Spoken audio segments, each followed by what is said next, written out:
Happy Thursday, Dog Nation. My name is Brandon Adams, and this is DawgNation Daily, the daily podcast for Georgia Bulldogs fans. We have a very loaded show for you today. We'll obviously react a little bit to the Rick Gilbert situation from yesterday as he surprisingly chose LSU. We'll hear from him in his own words about, where he viewed Georgia having, chosen the Tigers yesterday. We'll do that. Really fun guest in today's program, though. A chance to hear from the SEC Network's Chris Doering. Doering was obviously a Florida wide receiver, so he's got a lot of feelings and thoughts on the cocktail party next Saturday. We'll talk to him about that, the current state of the SEC, Doering's thoughts on Georgia, which I think you'll find very interesting, maybe a little bit more positive assessment of UGA right now than you're going to hear from some analysts. Chris Doering's going to give that to us coming up in just a little bit. Also, a lot on the cocktail party, both the one that's going to be played next Saturday and the future of this great rivalry, apparently remaining in Jacksonville for a bit longer. So we'll kind of touch on all those bases. It may be the bye week and it may be late in the week, but we are still fully loaded on a Thursday, and we're really glad to have you with us as DawgNation Daily, the daily podcast for Georgia Bulldogs fans, begins right now. Presented by DawgNation.com. This is DawgNation Daily, the daily podcast for Georgia Bulldogs fans.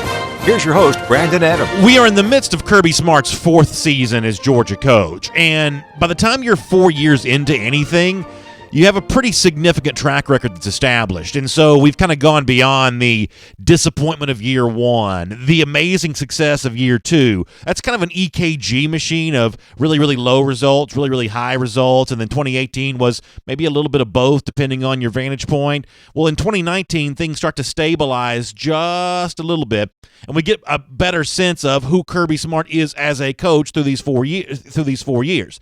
Obviously, what's going to happen in the month of November is going to go a long way towards calcifying that opinion, but we are kind of getting to a point now where Kirby's been here for a minute. We can kind of, establish here are the things that he does really well, and maybe here are the things that some Georgia fans wish were a little bit different, which is a fair part of any conversation.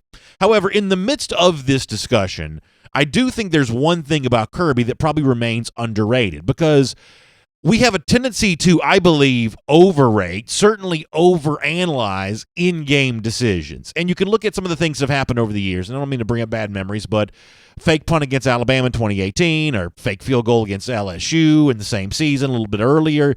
You can highlight some individual game decisions and say, this is a disaster.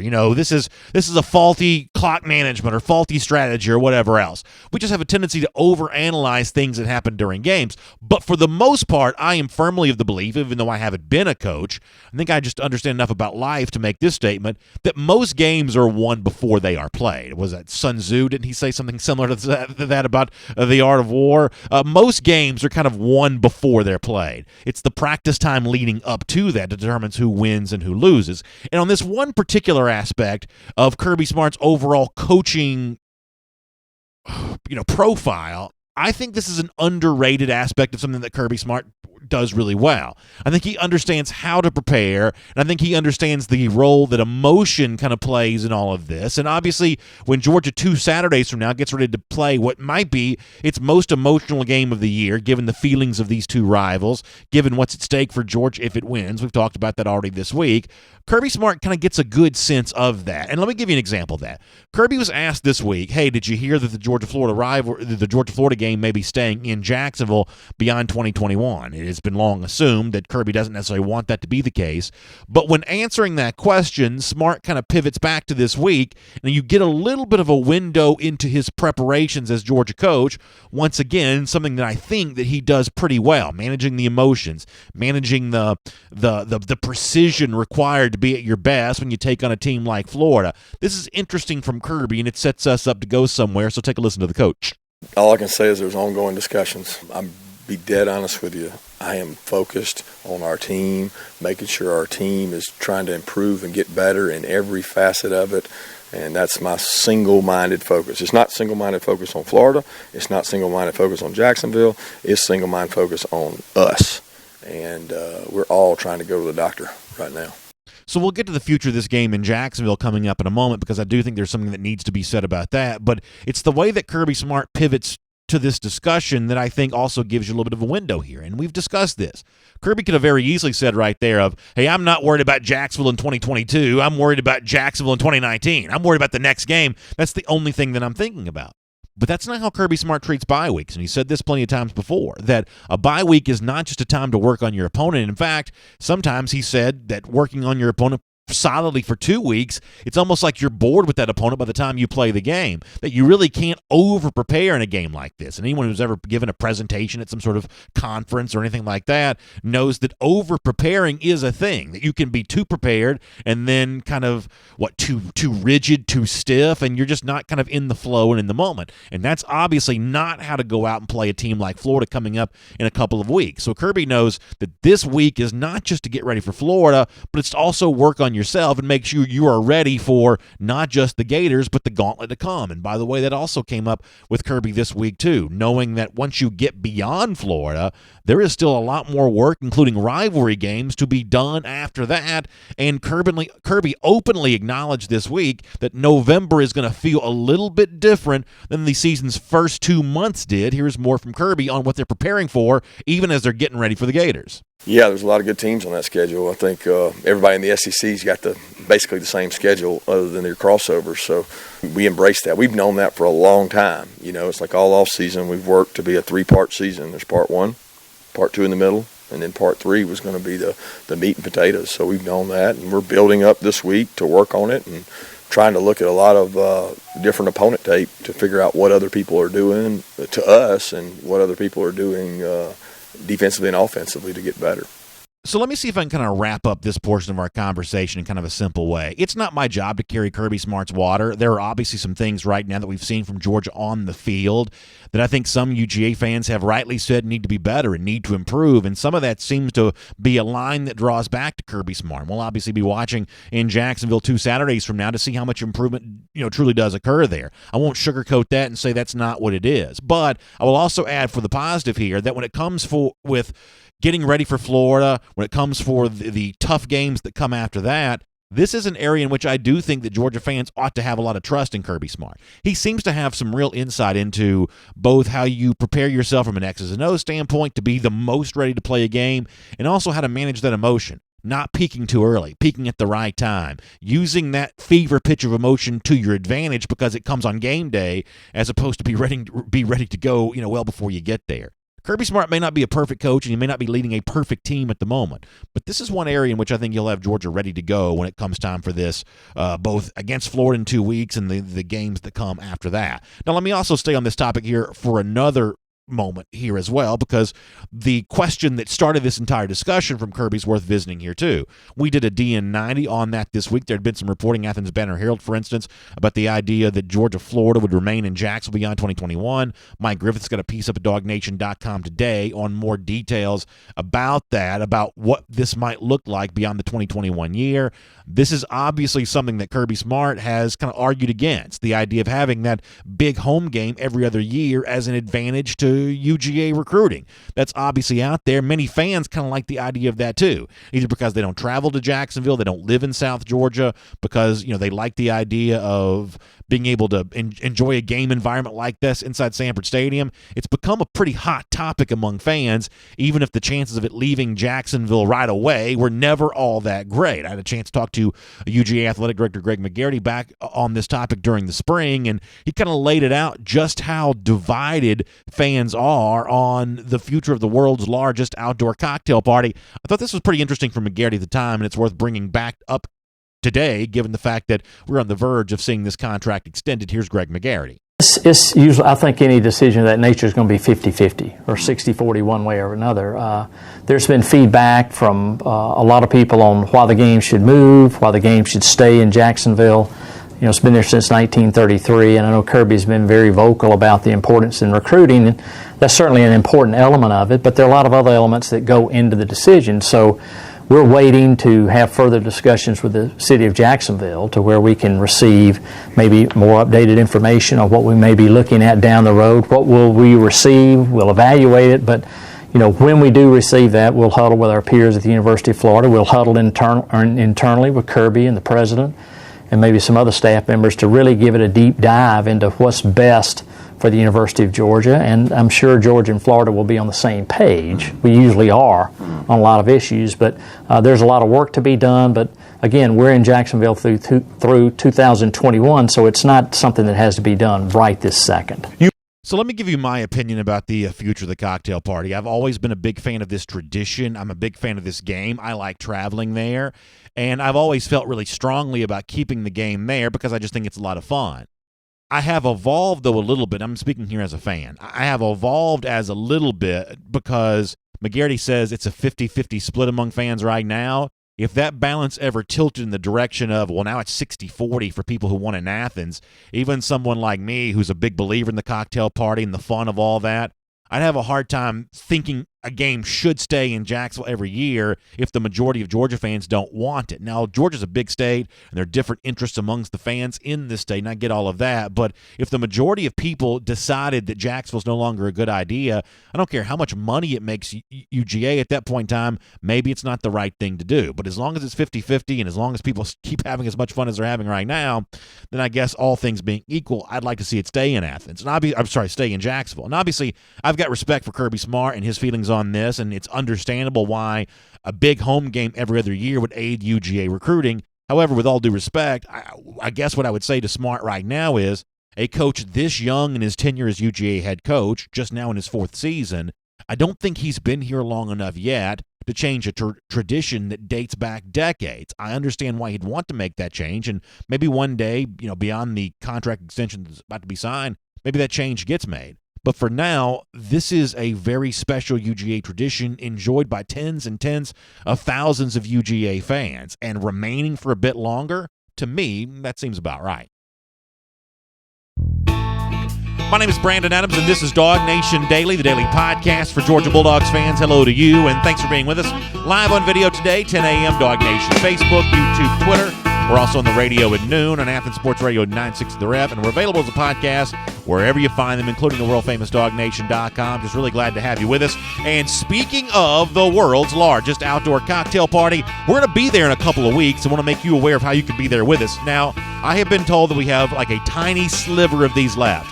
So this always happens. These things are going to sell out, and we're on the verge now of this selling out. I have been told this is our final. I don't even know what the deadline is, but these are about to be completely gone. So please get in. DawgNation Invasion. It's coming up on game day, November 2nd there in Jacksonville. It's 11:30 a.m. to 3:30 p.m. It's a luxury, all-inclusive tailgate experience. Food, beverage, entertainment. The entire DawgNation.com team going to be there. And myself, of course, the host of DawgNation Daily. Will be B.A., Connor, Jeff, Mike, the whole team. It's all brought to you by our friends at RS Andrews, Kroger, Peach Pass, and the big news, and the thing that's been, I think, the most exciting part of all this, for the first 150 people to sign up, a Gator Hater t-shirt coming your way. You've been asking us when we're going to reprint these things and do more of these. Gator Hater t-shirt on the way, but you've got to go to DawgNationInvasion.com to secure your spot for the DawgNation Invasion tailgate in Jacksonville for the cocktail party coming up to start the month of November. Now, also just a couple days left for you to get in on our DawgNation Invasion giveaway, courtesy of our friends at Peach Pass there as well. Different website to go to, so let me tell you more about that. Your chance to win tickets to the game, 2 nights hotel in Jacksonville, 2 tickets to the luxury tailgate, which is DawgNation Invasion, a $50 gas card to help get there to the First Coast. It's all brought to you by our friends at Peach Pass. DawgNation.com/DNI-giveaway, the website for that. Once again, DawgNation.com/DNI-giveaway for your chance to win the DawgNation Invasion giveaway, courtesy of our friends at Peach Pass. Cannot wait for the world's largest outdoor cocktail party. Also can't wait for a couple minutes from right now here in our program, very special guest. Been trying to get him on the show for a while. We're able to get that secured for today. Chris Doering, former Florida Gator wide receiver and current SEC network analyst, a really good voice around the SEC. He's going to be with us on DawgNation Daily here today to talk about the cocktail party, talk about what's going on with Georgia, and kind of how the Dogs fit into the SEC championship and national championship conversation. We'll do all that with Chris Doering coming up in a moment. Before that, though, it's Around the Doghouse. It's brought to you today by Online Trading Academy. And, of course, yesterday, kind of a surprising piece of news, as 5-star tight end Rick Gilbert didn't pick Georgia, but the team that he did pick was a little bit of a shocker. Not Alabama, which most people thought it was going to be. It was LSU instead. Now, while you're entertained by the twist and the plot twist of the Gilbert news, for a lot of Georgia fans, a little bit of disappointment that they weren't able to get in and get involved with the in-state kid here. One thing is for sure, though, while Georgia may not have won the battle with a Rick Gilbert, with his mother, Akiba Gilbert, it certainly seems like Georgia's recruiting pitch was effective for her. Here is what she said after her son chose LSU last night. To me, Georgia is love, right? I say follow the love, but, he followed his own heart. So it's okay. Yeah. I actually have a ton of respect for her there because you can hear in her voice, and I don't think I'm reading into this, it sounds like she would have really liked for her son to choose UGA. And as a Georgia fan, you're always like, well, listen to Mama, Rick. Do what Mama wants you to do. But it's also very classy on her part to support her son, even though he chose, I think, a different school than maybe she would have preferred him to choose, obviously a little farther away. And those of us who are parents, we understand the idea of that. But cool on her part to say, hey, Georgia's love for me, he chose something else, and I'm going to let him follow his heart and support him while he does that. I think that's really nice. And as far as Gilbert and his feelings on Georgia after he chose after he chose LSU last night, Gilbert himself had a message for Dog fans. Here's what he said. The Georgia's fan base, I just want to say thank you. Honestly, they've shown me support since way back when, probably even my freshman year. It's crazy how much support they've shown to me. I just really want to say thank you. It was a really tough decision to say no. And so obviously with him saying no, it's going to leave some fans to wonder, what does this mean for Georgia and its current state of recruiting inside the state of Georgia? Dogs have obviously never recruited better, but it's really weird, ironic maybe, that so much of that's coming outside the state as opposed to inside the state. I thought Connor Raleigh had a great piece on that this morning. His Around the Doghouse column. I think you should read that because it kind of lays out some of the numbers of exactly what's going on here with UGA. And Kirby Smart also talked about that topic this week of how he feels about in-state recruiting in a time in which he's knocking it out of the park, but maybe just not quite so much in the Peach State. Interesting stuff from Kirby. I would never change how we recruit the state of Georgia. It's home base. It's primary. It's number one, most important. That doesn't mean we're going to get every kid. Doesn't mean that. There's some good players in the state that have left, and we fought to get them. But, I want the best players in the state to stay home. We will never change how we recruit the state of Georgia. Why would you ever do that? There's too many good players here. Let me see if I can kind of put a different spin on this. It's obviously a fair question to ask. Is in-state recruiting getting harder for Georgia? But I think the opposite might actually be true. The success that Georgia's enjoyed recently may be more of an example of national recruiting just getting a little easier. We all see this in our own life anyway. We can go online and order something in Utah or Idaho or wherever else and have it at our house the very next day. The world is just getting smaller, and I think that Georgia's recruiting reach is an example of that too. The national brand of Georgia is growing, the ability to bring in recruits for official visits and things like that because of the money that Georgia's willing to spend on recruiting is seemingly unlimited with good reason because of the return on investment that recruiting provides. So I think one thing to think here is, and obviously as a fan I'm disappointed that Georgia didn't get Gilbert. I think he's a truly special player.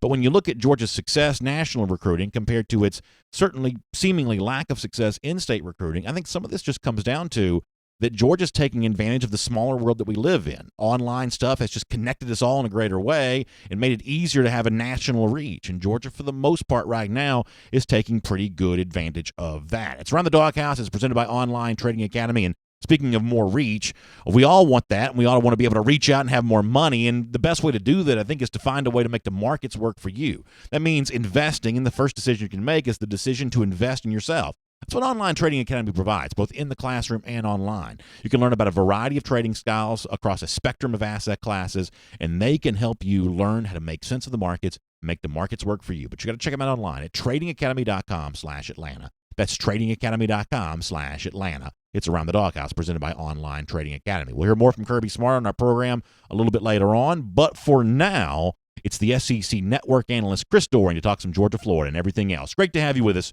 here on DawgNation Daily.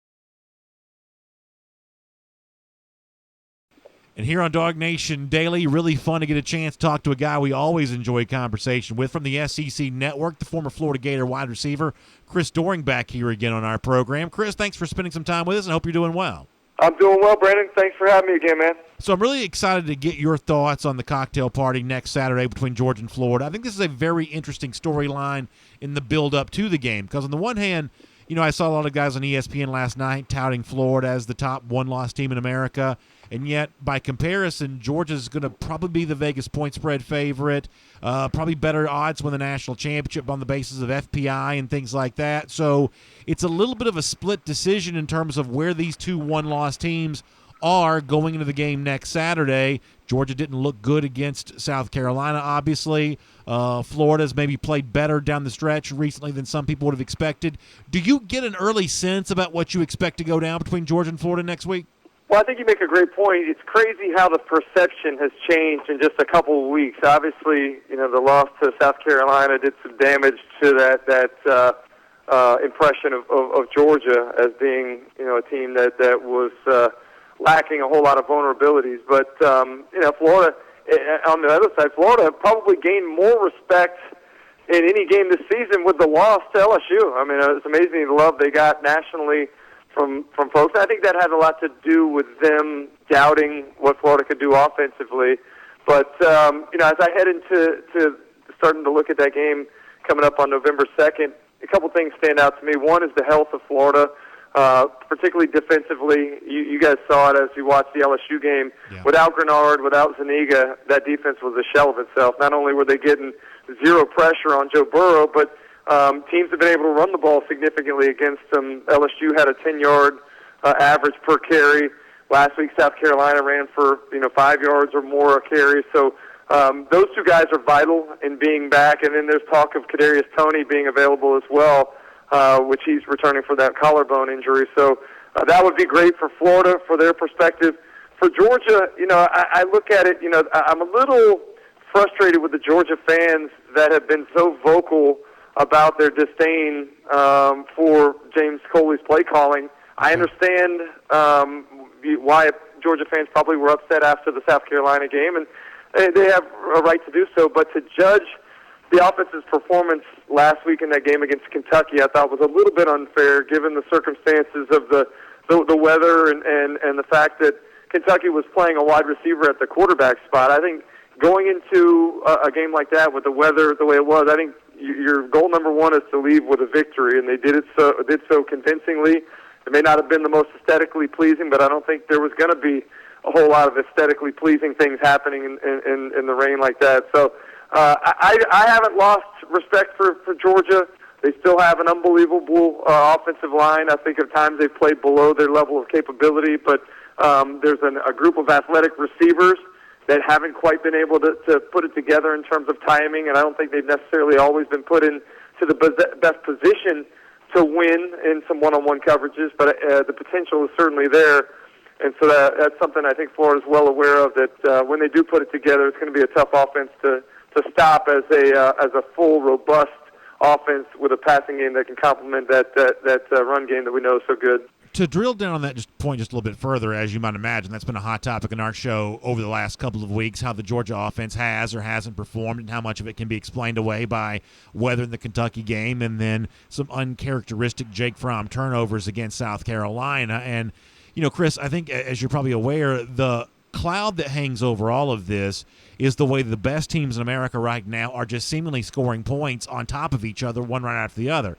LSU out of the SEC West, Alabama still clipping it off at about 50 points per game, to say nothing of what Justin Fields is doing at Ohio State and what Jalen Hurts is doing in Oklahoma.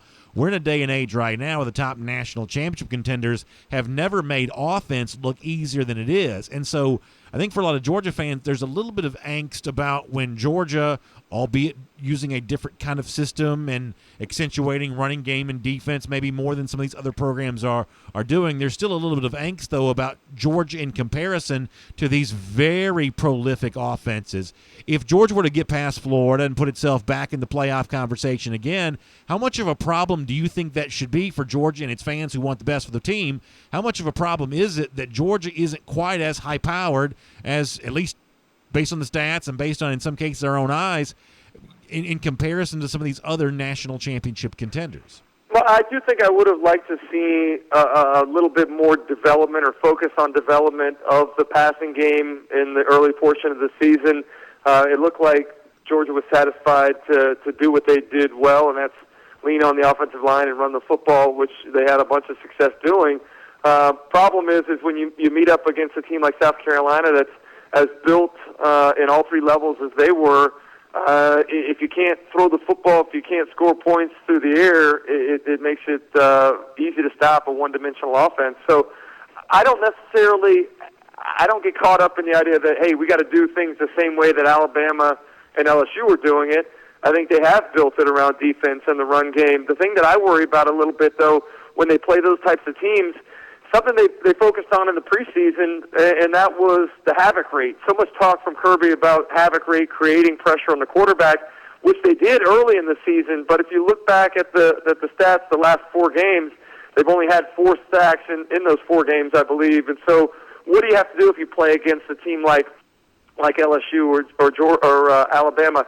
You got to find ways to put the pressure on the quarterback. That's something that Florida didn't do against LSU, and Joe Burrow had a career night there with 3 as many touchdowns as he had incompletion. So it's something that I worry about that a little bit more. I don't think that Georgia is built to all of a sudden at this point in time shift into a, hey, let's spread it out, let's throw the football, 40 times a game. You saw that when they had to throw the football, or when they chose to throw the football as many times as they did against South Carolina. That was a recipe for disaster. You saw more sacks than you had allowed from the offensive line up to that point in time. You had 4 turnovers, 3 of them interceptions. So I think they have to find a way to be who they are, and that starts, equally as much on the defensive side as it does offensively. If you want to change things over the course of the offseason, if you want to implement a little bit more aggressive play calling, that's one thing. But I think you have to be who you are, and I think a lot of who they are is built around the fact that they have so much inexperience at the receiver position. It'd be one thing if you had the likes of the Alabama receiving core with all the success they've had over the last couple of years, or the fact that you have a Justin Jefferson and a Jamar Chase and a Terrace Marshall. You can do those types of things, but with as many young guys as Georgia's having to play at the receiver spot, it's about bringing those guys along slowly. It's about building confidence within themselves and about the coaching staff having confidence in them. So I do want to see some more steps. I wish, as I said, they were a little bit more focused on that development in the early portions of the season. But at this point, you got to kind of be who you are. And Georgia's a team that's playing great run defense right now. They're able to typically run the football really well. And then, where your big plays in the passing game come is off that play-action pass when you're having the run success. Let me try to squeeze in 2 quick issues before we let you go. Yeah. In the SEC West, one of 2 things would seem to be about to happen. This division's about to have a very normal finish where Tua Tagovailoa gets healthy, LSU plays Alabama in a couple of weeks, and that decides the division. There is the other scenario here where maybe the Tua injury lingers a bit. Auburn gets a chance to go to LSU on Saturday. That's no cakewalk for LSU. I think you would agree with that. Even if the Baton Rouge Tigers ultimately win, Auburn gets a chance to host Alabama later in the year. Are you more of the mindset that this SEC West is going to be nice and tidy, and the winner of the Alabama-LSU game ends up playing in Atlanta for the SEC championship? Is Auburn still going to be heard from here? How much weird end-of-season drama do you think we could still be heading for in the SEC West? Well, Auburn's got 3 big games left on their schedule, and they're going to have a lot to say about who goes to Atlanta, both from the West and from the East. Yeah. I mean, you look at the fact we talk about every odd year being an advantageous year for Auburn because they get Georgia and Alabama at Jordan-Hare, which we've seen how that works out in the recent past. And then, the fact that I think they're built well to disrupt LSU's offense. I mean, if you go back and look at the tape from Saturday between Mississippi State and LSU, Mississippi State had some success against LSU, particularly in the red zone. And what they were doing against the number 1 red zone team in the country was they were bringing pressure. They were finding ways to get to Joe Burrow. They played some cover 0 down there, brought the house. They also, you saw a bunch of green dogs where the linebacker that was responsible for covering the back, when he blocked, he would add in on the pressure and gave them some problems. So I think you look at Auburn, they're built to get pressure without having to blitz. With Marlon Davidson and Derek Brown, those guys are going to be able to get some pressure on that offensive line that hasn't been able to be creative. Florida wasn't able to do that because they didn't have their 2 studs off the edge. So I think this is going to be an interesting game. I do think LSU wins it. I do think when it's all said and done, it's probably the winner of the LSU-Alabama game. And I'll go back to week 0 on SEC Now. I picked LSU at the time to go into Tuscaloosa and win that game. And I think even more so do I feel more confident about that now because of what I've seen from LSU's offense, because their defense is getting healthy, and because we don't know the status of Tua and how healthy, even if he comes back, how healthy is he going to be? Yeah. So I believe that LSU is most likely going to be the team that represents the West in Atlanta when we head there in the first weekend of December.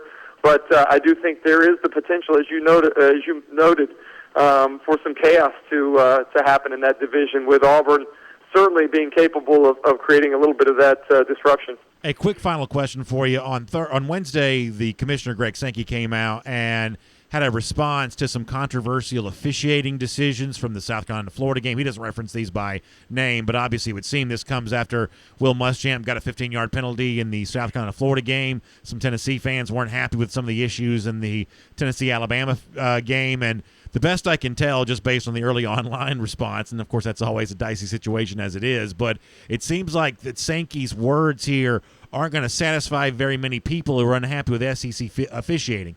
This is a complicated subject, and refereeing is a hard job, and you kind of understand all of that. But what's the proper response here when it seemed like in those two games on Saturday there may have been multiple calls missed, and for the fans and even the institutions who were involved, some kind of hurt feelings on this? What's the proper response from the commissioner supposed to be there? Yeah, it's a touchy situation, right? I mean, obviously the credibility of the league is at stake, especially after what went on. Remember when we were in Hoover for SEC Media Days, all of the talk was about the work that had been done by the accounting firm to go in and check out how the officiating was in the league and what they've done to try to provide a little bit more transparency or supposed transparency and communication with the SEC officials' Twitter account and all. So I know that's a point of emphasis, and I know at the same time it's something that was below par, I think, on Saturday. With all the money that's at stake this day and age with college football, specifically in the SEC, to have a game potentially be impacted because of an official's call or a lack of a call is not ideal. And I think that clearly what I would like to see, and I don't know if this is possible or not, but I think there needs to, this is becoming like the NFL, a full-time job. Officials are having a large role in a multi-million-dollar business, and so I think as much time as can be spent with teams working together, with them trying to improve, to create accuracy with the calls on the field, those things need to be done. And so, if crews have to be paid a little bit more, if they have to dedicate more of their off season to being better, then that's I think what needs to be done. But at the end of the day, as you mentioned, these are human beings that are doing the best they can, and I can tell you, I did the official thing a couple years ago at Georgia. Sure. Actually, I was one of the guest officials, and it is a hard job. It gave me a much greater appreciation for what those folks do, and trying to keep up with the speed of the game and making sure that they're getting the calls correct. So by and large, I think they do a great job. Unfortunately for the officials and for the conference in general, there were some big calls that were missed or made incorrectly on Saturday. Well, as we get ready to say goodbye to you, I want to tell you something I've told you before when you've been on our shows before. I spend every Saturday in a stadium, so I don't get to watch as many of the other SEC games as I'd like to each and every weekend. Your Saturday night SEC Now show that you do with Dari and Gene Chizik is just, to me, an invaluable broadcast. I love the extended highlights. Really, I'm not just saying that because you're on the show. It's a can't-miss TV product for me because I want to see these other SEC games, and on Saturday night, I'm dying to know how a lot of these things played out. So you guys break them down. You guys do a great job on that. I want to make sure I tell everybody to make sure you're watching that on Saturday nights, late night, record it, whatever, but kind of settle in and watch some of those great extended highlights. Chris, I know you've also got a lot of other things going on there as well. Where else can we kind of find you talking SEC during the week? Yeah, so I'm on Sirius XM. There's a channel dedicated to the SEC, just like we have on television. We're on channel 374 on the Sirius XM app. Me and Peter Burns are on, like I said, 7 to 10 weekday mornings, and then doing the SEC Now stuff on the SEC Network. Friday night we do our little preview show, and then we do all day and all night Saturday, man. It's a long day. We're in there from noon until about 12:45, 1 in the morning with all of our pregame, halftime, postgame rap show at the end of the night. So it's a long day, but one that I certainly look forward to and blessed to work with not only the guys on the air, but you mentioned the long-form highlights. there's a lot of people behind the scenes that don't get the credit that they deserve for putting those things together. And I think anybody that's an SEC fan tunes in to or should be tuning into what we do, because that focus is on the 14 teams in our conference, and I think people really do appreciate getting to see the whole story from what plays out on a Saturday afternoon in our conference. Well, your passion for the subject matter, Chris, is unmistakable. We appreciate you being generous with your time here with us here on DawgNation Daily. Hope you enjoy the upcoming weekend's worth of games, and we'll look forward to hopefully getting a chance to speak to you very soon as well. That sounds good, Brandon. Thanks for the kind words, man. Appreciate you having me. Let's take a look around the rest of the league. This is SEC Through. Boy, really good stuff from Chris Doering, and I tell you, he is one of my favorite analysts working on TV. It's one of the reasons why I like having him on the show, not just ahead of Georgia, Florida. He obviously played for the Gators, but just really when it comes to anything, talking about the SEC, talking about college football. I just think that Chris Doering is one of the best when it comes to doing that kind of stuff. So fun to have him as part of DawgNation Daily. Quick word about my friends at MyBookie. Obviously, we're coming up on a weekend where there's no Georgia, but that doesn't mean you can't have some action. Doesn't mean you can't feel some excitement about watching one of these games when you get a bet down on whether it be Auburn, LSU, or Tennessee, South Carolina, or anything else. That's what MyBookie provides you the chance to do. And as a special thank you for signing up, they've got a big-time first deposit bonus for you. You can get up to $1,000. You get your first deposit doubled. It's all available to you from my friends at MyBookie, but you've got to use the promo code DawgNation. So here's how it works. Find MyBookie online. Just type that into your browser, MyBookie. Use the promo code DawgNation. Get the big-time first deposit bonus. Then after that, you play, you win, you get paid. You know, MyBookie's famous for the best player perks in the industry. They have the fast, no-hassle payout when you win, and they're going to give you a big first deposit bonus, but you got to use the promo code DawgNation to take advantage of that. It's online at MyBookie. Use the promo code DawgNation. Good luck to you there. A couple stories to get to here. You heard us talk with Chris Doering about this a moment ago. The letter from SEC Commissioner Greg Sankey yesterday, published on Twitter in response to criticism from officiating after the Florida-South Carolina game on Saturday, what Will Muschamp said, what Tennessee coach Jeremy Pruitt said after his team's game in Tuscaloosa. And here's what this kind of reminds me of. You know, back in the summer of 2011, cable news was obsessed with shark attacks. You might remember this. But there were all kinds of, like, marine biologists saying that there weren't more shark attacks in this year than in the typical year. It's just the kind of thing where the hype train got started. In a lot of situations where there's media hysteria, there's typically the same thing going on, that the actual numbers don't back up there being the issue, being the kind of crisis that the media suggests there is.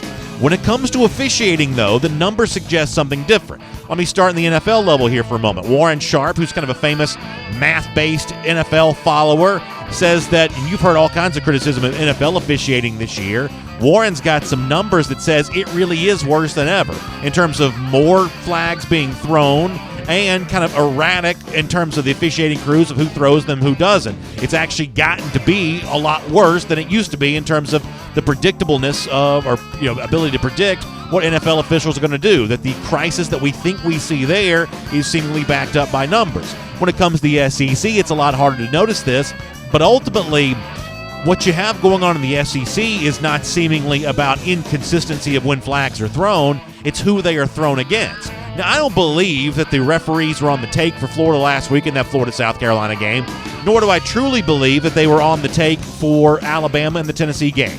But we do know this. Ken Pomeroy has written about this when it comes to college basketball. Home teams, over the course, year over year over year, get the benefit of more whistles than away teams do. Away teams just have a hard time when it comes to officiating. That's been true in college basketball for a long time. So is there perceived bias in college football when it comes to two really bad calls going against South Carolina at least, maybe even more than that, and a couple bad calls going against Tennessee? I think it's a fair question to ask. What Greg Sankey said when he spoke about this in his letter yesterday is that fans want perfection, and obviously that's an impossible thing for the officials to be able to provide. What he does not say, but what seems to be the issue at hand is that some people have lost respect for the institution of officiating within the SEC because of what they see as the favored team getting the benefit of these calls. I don't think that's exactly true, but I think it's the kind of perception that hurts the SEC really bad. And at some point in time, I think Commissioner Sankey is going to have to speak a little bit more candidly on this issue than he did, because what he said yesterday does not satisfy anyone. the SEC officiating account that's been established doesn't satisfy anyone either. There is a perception here that it's hard to be an underdog when you're facing one of the league's top teams, and fairly or unfairly, Sankey at some point in time is going to have to fight back against that perception. By the way, a couple other SEC stories to get to here. Obviously, another big storyline from the Alabama-Tennessee game was Jerry Garantano apparently going rogue and running a quarterback sneak when a different play was called.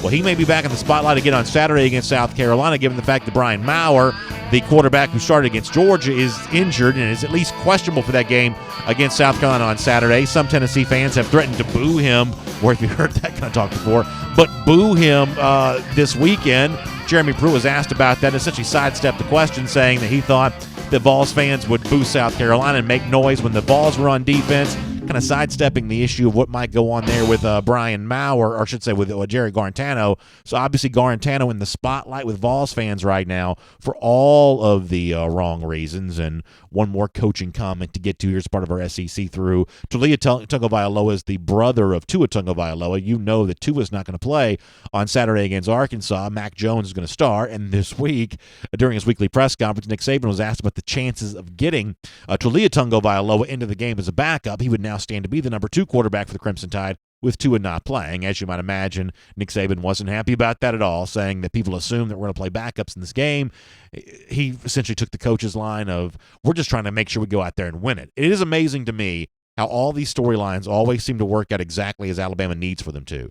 Get a chance to play Mac Jones, give him an opportunity to get some much-needed experience as a backup quarterback. There's certainly a thought that Tua comes back healthy. We'll wait and see on that, but there's a thought of that. And now Nick Saban gets to go to his team and say, boy, this media thinks you guys are going to win 100-0 and that it's going to be easy and you're bringing in backup quarterbacks. And I'm sure he's probably going to whip his team into a frenzy and get him really ready to play against Arkansas on Saturday. But be very careful assuming this one's going to be easier. Last year, Arkansas scored 30-plus points against Alabama. They covered the Vegas point spread number and did the same thing as well in 2017. Saban's only covered the spread against Arkansas 6 times in his 12 games against the Hogs since he's been an Alabama coach. So for some reason, Alabama-Arkansas has a little bit of a history of being closer than the experts think. I don't think Alabama's in danger of losing on Saturday, but this one being a pretty outcome given the backup quarterback and given just Alabama's tendency to overlook Arkansas, maybe at least worth a thought anyway. We'll make that your SEC through. And with Georgia off this weekend, I know a lot of you are trying to figure out, what to do and kind of how to take advantage of that time. Well, let me recommend my friends at Brasstown Valley Resort right now, because not only is that an unbelievable place to visit, they're also offering a terrific value right now when you go and select dates in October, November, and December. It's Brasstown Valley Resort celebrating its 25th anniversary. This is a beautiful place. I've been there in December. I've been there during the fall. We were obviously there this summer. We're talking about a great getaway to the North Georgia mountains, an unbelievable golf course that I love to play, incredible spa facilities, incredible dining options. This is just a really fun getaway, not too far from Atlanta, but once you get there, enveloped in the mountains, boy, things feel absolutely great. So check out BrasstownValley.com for more on this. Make sure you use the code BVR25. That's BVR25 to take advantage of 25% off right now on those select dates in October, November, and December in celebration of Brasstown Valley Resort's 25th anniversary. All right, let me do kind of a shortened version of our Ortho Atlanta injury report here today. Obviously, Georgia's on a bye week, and part of this bye week for Georgia, much like it is for Florida, is about getting healthy again. Key injuries to a few guys. Well, Kirby Smart updated the statuses on some of those fellas here this week. Here is some of Kirby on the injury situation for the Dogs. Trayvon he's not able to go yet. We think he's going to be cleared probably by Monday. He's out there running around, exercising, doing things. He's just not able to go in contact. With Cager still be week to week. He's not practicing right now, but he's out there at practice. He's conditioning and running. He's just not practicing. And then Tyson Campbell, I thought, was the best he's been in a long time. I mean, he practiced for the first time and did things. We didn't put him in there with the ones and quite as fast. We tried to slow it down for him some, but he did practice. So maybe the most helpful news there is the news on Tyson Campbell. That's certainly a hopeful situation for Georgia. We'll wait and see on the Cagers and the Trayvon Walkers and others, but getting Tyson Campbell back, given the fact that Florida has pretty good wide receivers, Campbell's status for this game is seemingly pretty important, and that led one reporter to follow up with Kirby on Tyson Campbell again, and unfortunately Kirby wasn't able to give us all the update on Campbell we want to give because, as Kirby says, he doesn't know himself. I don't think there's any way I could answer that. I mean, I haven't watched today's practice, and to put the odds on it, there's no way. I mean, I ask every day the medical staff, when's he going to be back, just like you guys do. And I was very encouraged today, and it was coming, the time off has helped, but his repetitions helped. So he got back out there. He's very mentally, he's into the practice. He always has a sheet of paper. He's always watching the script, but there's nothing like the speed of the game, and that's important. So, I mean, he'd have to be going 100% by next week to be able to play, and I mean, today's Tuesday. So I take that to mean the idea that only being, as Kirby Smart spoke those words on Tuesday, a full rest of the week here this week to kind of get back to that 100%. And then, moving into the rest of the week there, too. You take that as a good sign that maybe he can kind of get where he needs to be ready to go next Saturday. Obviously, a little bit of a hopeful tone there, but maybe overall still looking for a little bit more improvement from Tyson Campbell, a very important player indeed for Georgia as you get ready for Georgia-Florida coming up next Saturday. That's our Ortho Atlanta injury report. Check out orthoatlanta.com to get back in the game and any kind of orthopedic issue you might be dealing with. And, of course, you can see the Ortho Atlanta injury report at DawgNation.com each and every day, each and every week there as well, orthoatlanta.com for more on that. All right, so we're getting ready for Georgia, Florida, and around here, that means celebrating the fact that the Dogs have been on top of this rivalry now for a couple of years in a row. How about our Gator Hater Updater? How long has it been? Well, it's been quite a while. How about 1,090 days? Georgia on top in this rivalry. And obviously, a lot of Dog fans hope that remains true beyond this November there as well. You'll have a great day. Look forward to seeing you back here tomorrow, 10 a.m. once again for DawgNation Daily. We'll look forward to talking to you then. And on video, time now for our SDrews Cooldown, where we kind of roll through your comments. We'll take a nice little window of these here today, a little early, so we got a little time here. We'll do a good 20-minute run on some of those and let some of y'all get on with your day after that. Of course, we appreciate you being here, and I will also remind you that it's cold. It was cold this morning when I woke up. It was cold last night. That means a lot of you kicking on that heat. When you do so, you want to make sure that heating system is able to make its way through the cold weather season to come, but also as safe as it needs to be. That's what R.S. Andrews provides you, that R.S. Andrews Furnace Safety Check. It's only $99. If you go to rsandrews.com, you can find out more information about that, about how you can get one of their clean, well-trained, just expert techs to show up at your house and give your system the once-over and make sure it's ready to go for the cold weather season to come. And it's just $99. You can find out more, as I said, by checking out their website at rsandrews.com. Okay, on Facebook and YouTube, we'll take your comments. I'm going to start on YouTube first today because I honestly don't remember where I started yesterday. Scott Harris says he hopes that Gator Hater Updater climbs beyond $11.99. Yeah, man. I mean, I will tell you, that is going to be a very important thing, I think. There's something to be said for having a stranglehold on this rivalry, because obviously a lot of us can certainly think back to when Georgia was the one that was in the stranglehold from Florida, and that's, I don't care how many more wins Georgia gets, they got a lot of payback coming to Florida for a lot of those earlier 90s, early 2000s. Boy, Georgia's got a great deal of retribution to still get. So you better believe we love that Gator Hater Updater around here, and moving beyond 1,100 for another full year at least. That's a very important prize for us here on DawgNation Daily.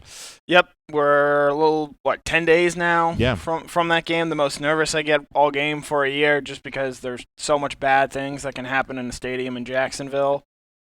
Looking forward to it, but day of the game, certainly probably going to feel, I probably feel more queasy about this game than any game Georgia plays. Yeah, I do too, and admittedly I'm maybe a little more nervous about it as a fan than I would have been before the season started. I honestly don't think Florida's overall level of play has been that much higher than I thought it would be, but they have earned some wins here. Beating Auburn, even if you got the benefit of 3 turnovers, is certainly some help there in that regard. So I still like Georgia in this game, but admittedly a little more nervous than I would have been otherwise. Scott Green asked about the chances that Tua does not come back and play for Alabama, that shuts it down for the draft. For some reason, I don't quite see him doing that, but I do believe as we get close to the LSU game, there will definitely be a media push for this to take place. Someone's going to write the column of Tua Tagovailoa shouldn't play, Tua Tagovailoa shouldn't risk his future paycheck to benefit Alabama and Nick Saban's paycheck. So we may get a chance to watch some Bama fans squirm when someone else tries to push that narrative. But ultimately, my assumption is that Tagovailoa probably will play. And I guess in a roundabout way, I think he should. but at some point in time, someone's going to push the idea that he shouldn't, and it'll at least be fun to watch Alabama fans squirm on that. Man, that'd just be annoying. The whole, he should set, he's got a chance to play for a national title, and, now I think what this could get really let's say Alabama does lose to LSU and they don't make the playoff, which I'm still not sure that could totally happen. Could you imagine the talk around Alabama fans if Tua decides to set out a bowl game? Because I think given his injury history, it's a pretty legitimate reason not to even throw yourself out there for an injury. But man, they'd be fuming if he sat out the Sugar Bowl like DeAndre Baker did for Georgia last year. Can I be like a conspiracy theorist just for a second? Of course. There's a certain pocket of the media that doesn't like college football, and they like to put things into the universe that put the future of college football in jeopardy. It's one of the reasons why, even though I believe that freedom for athletes for pay-for-play type stuff, I think that's the right thing. I've decided that one of the reasons why people are so skeptical about that kind of stuff for the most part is because I think they see people actively trying to destroy the institution that is college football. There's a certain pocket of media person that would like for Tua not to play simply because it's another kind of axe blow to the foundation that college football sets upon. So, there is definitely this sort of activist version of the media that just doesn't like the structure of college football, doesn't like college football fans, and I think is actively trying to undermine it. It's like the old line about the Joker just wanting to see the world burn. There is a certain media person out there, type of media person, that just wants to see the world of college football kind of burn to the ground. I thought about actually you there, but I'm not going to. What would your actually be in regards to that? Well, actually, the Joker didn't necessarily want to see the world burn.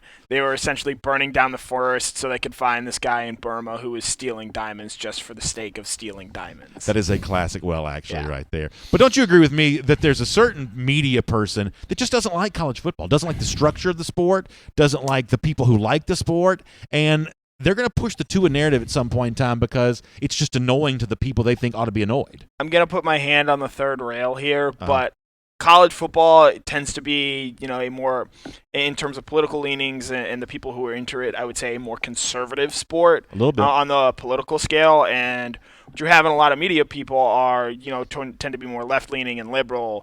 And so you sort of look at things there just based on a political ideologies. I do think there are a lot of people in the media who there's a fundamental disconnect with the average person who wants to enjoy the sport for what it is. And I think there are people who have loud voices and loud platform and big platforms and want to sort of champion their own ideas about this sport that really, if they weren't writing about it / getting a paycheck, getting paid to write about it, I'm not sure how many people would really care about how much they would really care about college football that much. Dean Carroll Long says, stop talking in code, bro. Who's the certain media person? What I really mean is a certain type of media person. Mm-hmm. That's what I kind of mean by that. Let me get a few more comments here.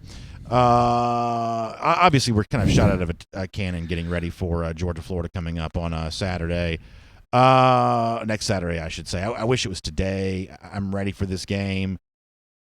Connor, let's talk about your thing for a second, because I thought your piece at DawgNation.com this morning was really good on the topic of Georgia's in-state recruiting. And what would you say to my response on this? And somebody said it was spin control on my part, but I do believe there's an aspect of this that is true, that Georgia's increased difficulty recruiting in-state has been counterbalanced by the fact that it's easier to recruit nationally than it used to be. In our studio, we have a lot of weird gear that's very, very specific to the task we need it for. And if we were trying to do a show like this years ago, I reckon you'd have to, it'd take 6 months to get some of this kind of stuff shipped to you. But if something in the studio broke today, we could have it here tomorrow. Some of you, can shop for groceries by pushing a button.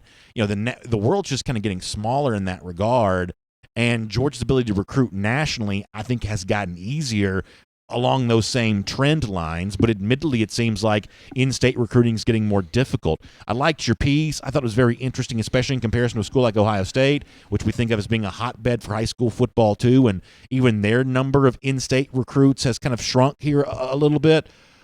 What was your overall takeaway from the research that you did and the story that you wrote that I hope everyone reads at DawgNation.com? So it is I don't know if concerning is the right word. It's somewhere between concerning and interesting. Georgia as a state produces just about as much blue chip talent as anyone in the country. I believe the only other states that produce more on an average annual basis are California, Texas, and Florida. And those states all have far greater populations. So in terms of a per capita rate, Georgia is one of the top talent producing states in the country.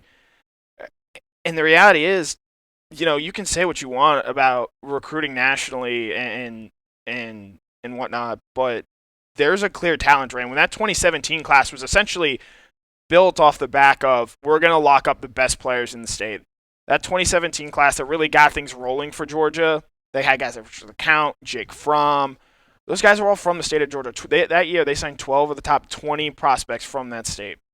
As of right now, Georgia has commitments from 2 of the top 20 commitments in this 2020 class, and there are only 3 guys uncommitted, and it looks like Georgia's really only going to have a chance to get one of those guys, like Kevius Walker. So I don't want to say that they're focusing more on going out of state. I do tend to believe Kirby Smart when he says, our top priority is guys in state. They wanted Miles Murphy badly. They wanted Arik Gilbert badly. Just for whatever reason, Clemson and LSU were more attractive options to those individual prospects. Yeah. But, there are a couple other examples, so let's go back to 2018. Georgia needed 2 running, and this didn't make it into the piece, but it was something I've thought about. Georgia needed 2 running backs in that class. They go out and they land Zamir White, number 1 running back in the country out of North Carolina, and James Cook, I believe, the number 5 running back out of the country in Florida. If Georgia just, wanted to say, hey, we're just going to sign Georgia guys, and they could still, fill up a class. They could sign 25 blue chip prospects, the highest ratio in the country. But in that year, the highest rated running back in the state of Georgia was Dameon Pierce, who's currently a backup at Florida. Still a very good player. From Kirby Smart's hometown, by the way. In Bainbridge, Georgia.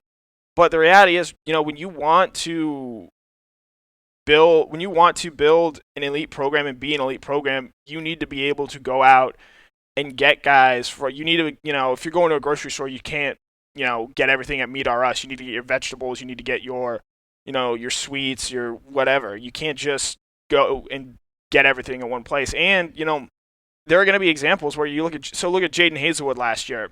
He decommits, decides he wants to go to Oklahoma because he thinks it's a better fit for his skill set. Georgia, in the years past, that would have been a crippling blow to a staff, just losing a player of that talent from your own state. But under Kirby Smart, what they've done now is, they're such a national brand and such a well-recognized brand that they're able to go out, get George Pickens, the top player from the state of Alabama, who's a longtime Auburn commit, flip him, and then if you want to compare those 2 players, they're going to be throughout their career, just given the proximity and all the recruiting interest around them.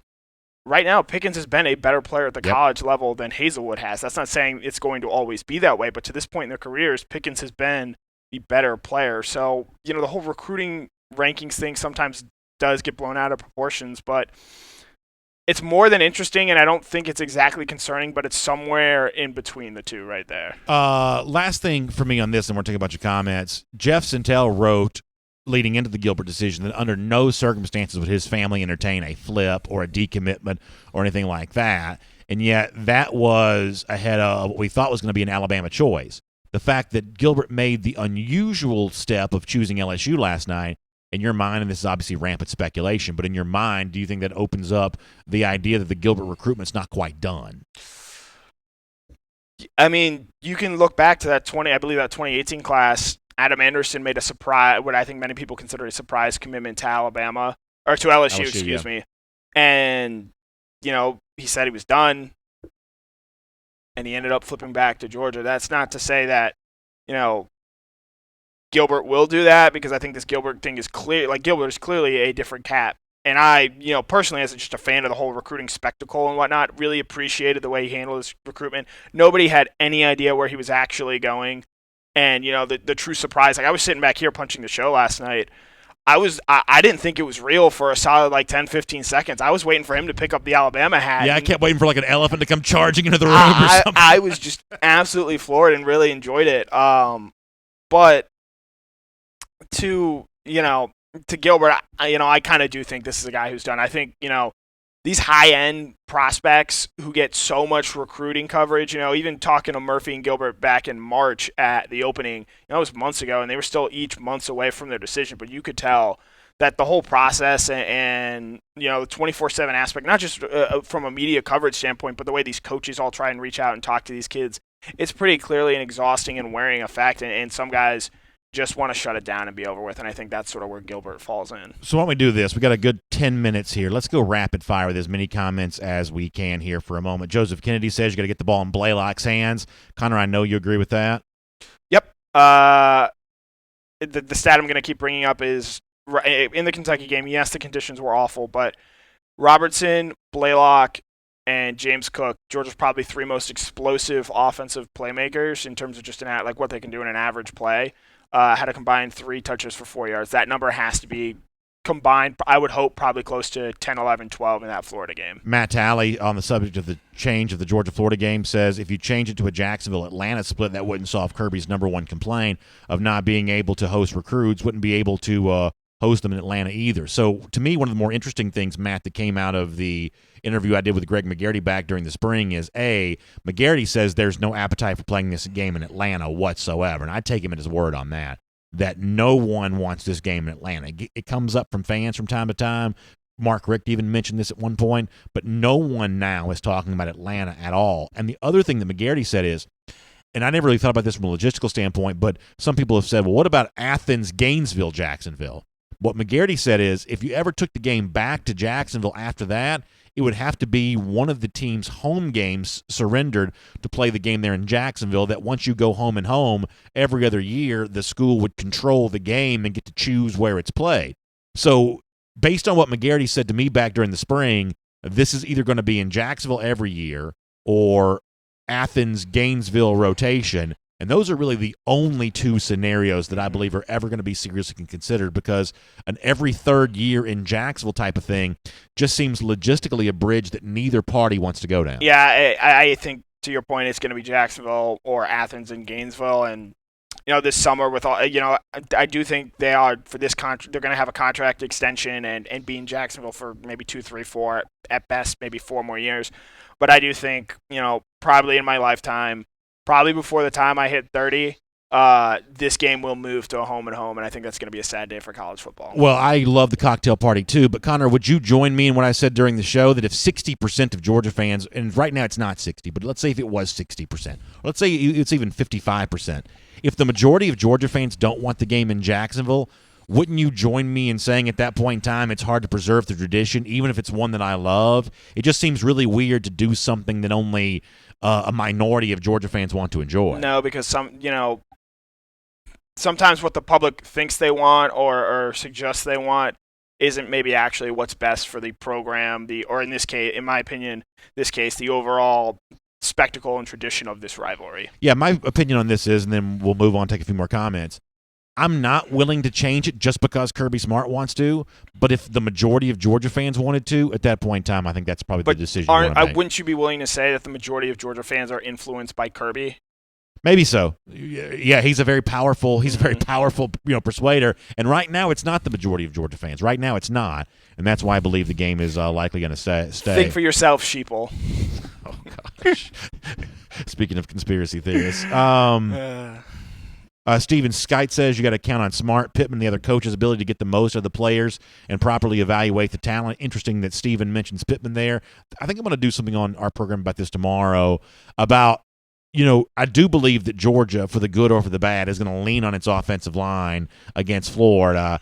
And if you want to go back to where we were in, say, June and July with practices getting ready to begin, that's exactly what we assumed might happen. And so I do think that the Florida game plan, listen, I think that Georgia's going to throw the ball against Florida. I'm not saying that.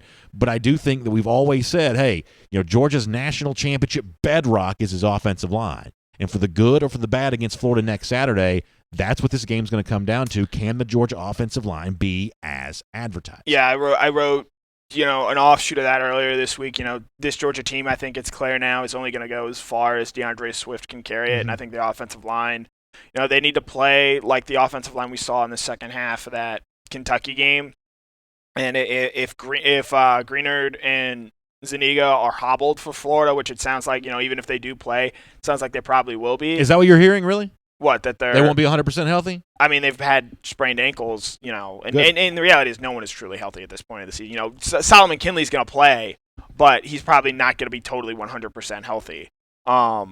So, this is a game where Georgia really needs to line up and just absolutely, I know there are a lot of concerns about the passing offense, and you want to see more from there. But I think Georgia wins this game just by mashing Florida in the face for 4 quarters. Phil Rogers on the opposite side of that says that Florida's going to have to pass because they can't run. I don't believe this is a great rushing offense, and typically, I've said a million times, that you're not going to beat Georgia without running the ball. And I guess that is one of the things that would make you feel pretty good here is that the Georgia running game compared to the Florida running game, that should be advantage Georgia. So as you get closer to the game, you start to shake off some of the doldrums of a rain-soaked game against Kentucky and a surprising, inexplicable loss to South Carolina. Getting back to the positive and the feel-good vibes for the Gators. The better running game here does belong to Georgia. That is, as Phil Rogers points out, a reason to feel good in this game. Right. And, you control tempo. You control sort of the pace of this game. And, Georgia usually, I don't believe, I'm trying to remember, I don't believe DeAndre Swift has lost a fumble so far this year. I don't believe Brian Herrien has lost a fumble this year. It is harder to turn the ball over, I think, especially with these running backs, if you're running the ball every play. And certainly based off the comments Kirby made going into and out of that Kentucky game, as long as Georgia doesn't turn the ball over, he thinks they're going to be fine. And as long as that doesn't happen against Florida, a defense that will, knowing Grantham style, be aggressive in trying to force those turnovers, Georgia has a 0 in the turnover column. You have to feel pretty good that they're going to win on Saturday against Florida. Here's the weird thing I'll say, though. We've talked about Georgia not throwing enough on second down. Throwing it on second down is actually a way to get to run it more because it helps you stay ahead of the chains and kind of stay on schedule, as the coaches like to talk about. So while I want to see Georgia run it a lot, that does not necessarily mean run it on every down because that just increases the likelihood you're going to get in a third and long situation at some point in time and have an offense sputter there at some point. And Drew Roman brings up Zamir White. I have no idea what to expect from Zamir White from any game. He may get 20 carries. He may get 2. Yep. He may play on special teams. I don't have any idea what to expect from Zamir White. I think I actually do. So what we've seen so far this year when in tight games, in sort of quote-unquote big games, and I'm counting the Kentucky game as a big game just because of the weather, and I think that really affected Georgia. There's only a certain amount of guys that Kirby really trusts to put out there a whole lot. And I'm not saying he doesn't trust Zamir, but I think you're going to see a shorter rotation of guys who just get on the field and play. And because of that, I'm actually not expecting a big game out of Zamir White this week. Do you think that Zamir White is having his Nick Chubb 2016 season right now? Chubb in 2016 still rushed for 1,100 yards. Georgia had to have him in the game, but he was not the same player he was in 2014, nor was he the same player he reemerged as in 2017, a year removed from horrific injury. And nor is he the same player he is in the NFL now. Yeah, that's a great point. Yeah, I don't think that White's ACLs would be described as horrific the way that Chubb's situation was, although they were certainly a load for Zamir to have to come back from. But the point here is this the 1 year removed from knee injury Zamir White that we're seeing? And is there a reason to expect in 2020 he's a better version of himself than he is right now? Right, yeah. I think you certainly see that. For every Adrian Peterson, Julian Edelman, guys who come back from ACL injuries super quickly, the reality is the majority of these guys, it does take 2 years for them to come back. Certainly, that used to be what it be. The ACL was a 2-year injury where you're able to come back and play that first year, but you really don't start feeling like yourself again until that second year. So I think, the big thing for Zamir this year is just sort of getting that confidence back to where, he can get to where he was before these ACL injuries. And then sort of next year is when he would make those leaps of going from, a good running back to a great running back, potentially. Carl Brower in our Facebook comment section says we wouldn't know this about Zamir because we haven't seen him enough to know. Here's the difference, though, between Georgia in 2019 and Georgia in 2016. Even if Nick Chubb wasn't quite himself and quite as effective as he had been and will be again, Georgia had no choice but to play him because Georgia just wasn't that deep back then. Now, it still had Brian Herrien and Elijah Holyfield, but these were guys at the beginning of their college career. These weren't the running backs these guys would later on become. Georgia had to have Chubb to win games. In 2019, because of how deep Georgia is, the fact that you've got DeAndre Swift, the fact that you've got a now senior version of Brian Herrien, Georgia just has less of a what's the word I'm looking for? Of an obligation, less of a you're not obligated to play Zamir a whole lot more because you do have other more fully healthy running backs that you can play. And here's the thing, DeAndre Swift is actually even better this year than I assumed he would be. He's handling the wear and tear of some extra carries seemingly pretty well. I always assumed this would be a running back by committee, kind of an ensemble cast because of how good I thought that Harrion and Zeus would be, and many of you have touted James Cook as well. But DeAndre Swift has just been really, really good, and you wrote about that. Two things. One, on Zamir. So you're correct in mentioning that he doesn't have sort of the burden or the obligation that he has to be the guy. That's not going to be the case next year. Even if Georgia does land Zachary Evans, or they are able to flick Tank Bigsby, Don Chaney, Marshawn Lloyd, whichever other running back they end up getting, simply because, that room next year is not going to be nearly as deep. You're going to have, yes, Kendall Milton coming in as a freshman, and Kenny McIntosh will be a sophomore, and James Cook will be a junior. But next year, Zamir is going to have to be the guy there. Yeah.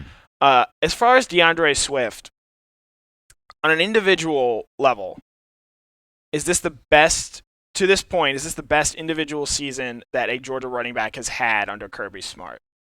I think you'd have to... Season, not career or what they mean to the program. Though I'd argue right now DeAndre probably means more to this team than Chubb or Michelle as individuals, not together, but as individuals did to that 2017 team. Yeah, I think that it certainly feels different, because you always spoke about Chubb and Michelle in the same breath. It's almost like their name became Chubb and Michelle at a certain point in time, just kind of just sort of crunched together. DeAndre Swift has a different feel to him right now, and there's obviously a lot of football left to go in terms of determining if that feeling continues. But right now, Saturday was the perfect example of this. Whatever you want to say about the game plan, Georgia needed somebody to step up offensively, and everybody looked to Seven, and Seven just did it. He's just got this really intense vibe to him right now. He absolutely comes across like a superstar. He absolutely comes across like the guy who wants the ball in his hand with the game on the line. And in the best of the Kirby Smart years, 17 and 18, I don't know that any one player on offense has ever quite felt that way because Chubb and Michelle were such a tandem. Some of what you're getting from DeAndre right now, and I'm trying to be very, very careful not to overhype this because there's a lot of football left to go, and Swift's ultimate legacy is still yet to be written.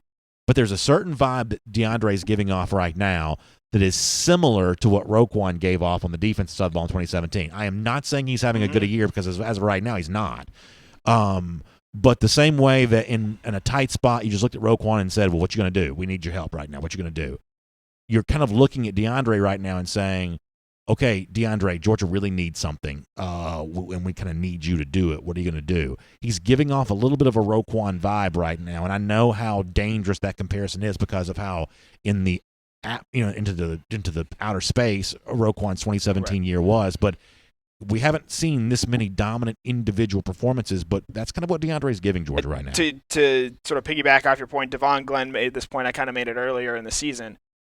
Right now, I think Swift is giving off some major Todd Gurley in 2014 vibes. Now, Gurley unfortunately had the NCAA thing and then an injury that prematurely ended his season. But if DeAndre keeps playing like he has, if he has a game like he did against Notre Dame, against Florida, Auburn, and Georgia's able to win those games, he's going to continue his star power and his sort of rank all time.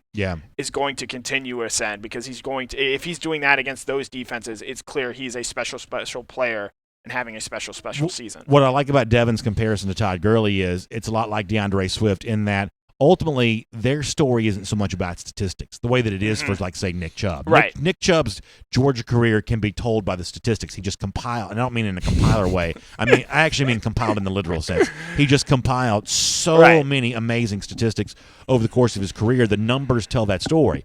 The Gurley career is a story told more by the highlights. And I think for DeAndre Swift, it's the same way. It's the nature of when these runs happen. Georgia was desperate on Saturday for somebody to make a play, and DeAndre Swift made at least two very, very big plays. So it's Gurley-like in the fact that it's like, the best jokes you have with your friends, you kind of have to be there to understand it. You had to watch Todd Gurley play to understand how meaningful he was to Georgia. And it's the same way with DeAndre Swift right now. Yep. All right, let's do like one or two more because we're way over time. Demetrius Sullivan also reminds us that he does lead the SEC in rushing, so numbers-wise, he's even doing pretty well there in that regard, too. Let me see if we can get one more on Facebook before we get ready to go here. Okay, Yeah, Jennifer Caldwell-Sperlin asked about Roquan. So he's back playing again for the Bears now, right? Yes. So whatever was going on is just over with. Yes. Well, good for him. Did we ever get any more information about that? It's his life. It's his right to privacy, but I'm still curious. It was a personal issue, and it will remain a personal issue. Well, there you go. The fact that he's back playing again, maybe the only thing that really matters there. Josh Hobbs, and then we'll finish up with this. He says, we're either going to step up and have a successful season or face plant like we normally do. And I won't even deal with the last part about that. I'll deal with the first part of this.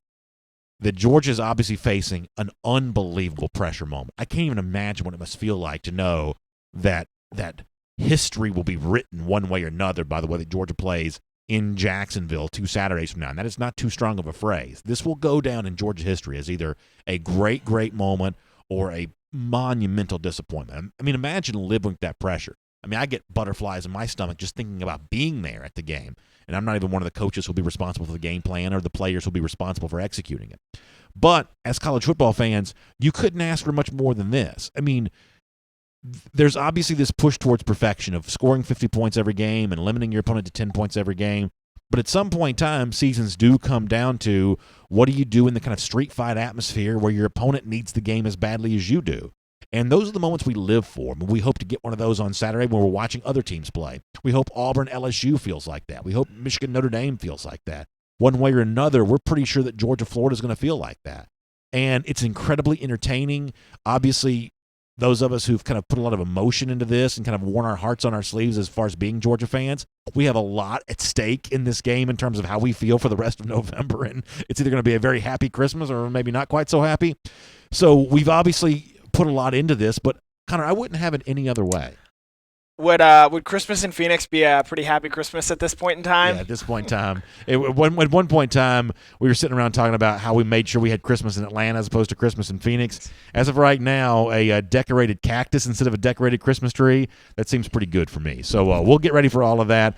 Connor, any final thoughts as we go out the door here? Yeah, you mentioned winning in a street fight, and you know, this Georgia team, I think it's kind of clear now, they're not going to be the team that puts up 50 points a game and they get 40 sacks a game. But weirdly enough, that kind of has me, you know, on a personal sports fan level, rooting for them more just because I'm a big guy who believes that you can win in a variety of ways. I don't like in the NBA now how every team just shoots threes and layups, and that's sort of how the way the game is played. I don't like in baseball how teams just, you know, during the regular season anyway, have an over-reliance to go to their bullpen early and just try and win games with the bullpen and sort of instead of playing their best starting pitchers all the time, and how guys just try and hit home runs and strikeouts or walks. I'd very much enjoy it if this Georgia team, and I know most of the fans don't want to see this or hear this or care about this, but I'd very much enjoy if Georgia were able to, you know, win the SEC, have a successful season by being a ground and pound team, by winning ugly, sort of, you know, in ways that 1980 team did a lot. Mm-hmm. Winning in ways where they're not throwing the ball over the yard and sort of, you know, just trying to put up video game numbers on offense, but just smothering an opponent to death every single week. As Kirby Smart says, sort of just lean on a team until they collapse in the fourth quarter. I think, weirdly enough, just because it's clear Georgia plays so differently or wants to play so differently from the other elite teams in the nation, that kind of has me rooting for them to succeed a little bit more. I think that's really well said. Admittedly, I kind of get caught up in the math guy's obsession with offense and how you get there, but a brand of we're just simply tougher than you, that kind of sounds pretty cool. So maybe next Saturday, that's exactly what we'll see. Check out AJC.com for Atlanta News Now. Stay up to date on everything happening in your weekend. A lot of you planning events, given the fact that Georgia's not playing. Great weekend preview to come at AJC.com. Also play more on the Falcons. Very odd situation as they play on Sunday and what might be the final game for Dan Quinn or might not. D-Led had a really good piece on that at AJC.com as of yesterday. You can check that out. And, of course, R.S. Andrews for bringing the R.S. Andrews Cooldown to you. Get that $99 furnace safety check. Heat's coming on. Is it safe to make it through the winter? Well, R.S. Andrews can tell you for sure. Give you that peace of mind. $99 is all it costs. You can find out more at rsandrews.com. Story after story, they've been delivering smiles, and they can deliver a smile for you. Hopefully we put a smile on your face today as well. We'll come back tomorrow and try to do it all over again. It's DawgNation Daily. We'll look forward to seeing you then.